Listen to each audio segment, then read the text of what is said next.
Bonsoir à tous. Je vais vous présenter deux poèmes en anglais qui vous seront récités juste après mon intervention. Le premier poème, intitulé In Flanders Fields, a été écrit en mai 1915 par John McCrae, un médecin ayant servi dans les forces armées canadiennes.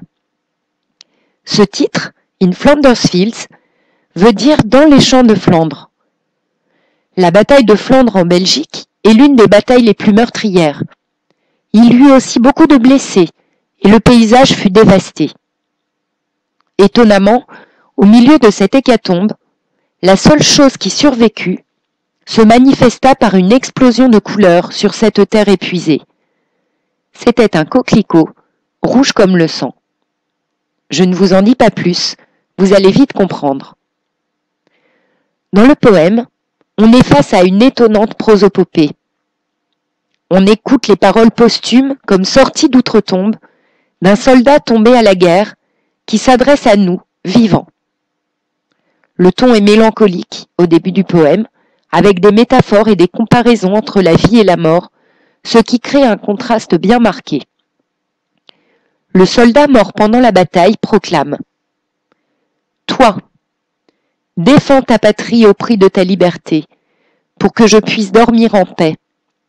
Reprends le flambeau et bats-toi pour nos libertés, ou je serai mort en vain. » De nos jours, le poème de John McCrae est très connu dans le monde anglophone. Chaque année, au mois de novembre, dans tous les pays du Commonwealth, les gens portent un coquelicot en l'honneur des soldats. Ce coquelicot signifie que l'on se souvient. C'est un symbole instauré en leur honneur. Cette tradition populaire s'est fait connaître grâce à Moira Michael, qui a écrit en novembre 1918 le deuxième poème que vous allez entendre, dont le titre « We shall keep the faith » signifie en français « Nous devons garder la foi ». Un lien important unit le poème de John McCrae et celui de Moira Michael. Cette dernière a en effet entrepris de répondre aux soldats morts durant la bataille de Flandre. En s'adressant à ce soldat disparu, elle semble lui redonner vie en un ultime hommage, empli de réconfort, de respect et de compréhension. Voici sa réponse, message d'espoir tourné vers l'avenir.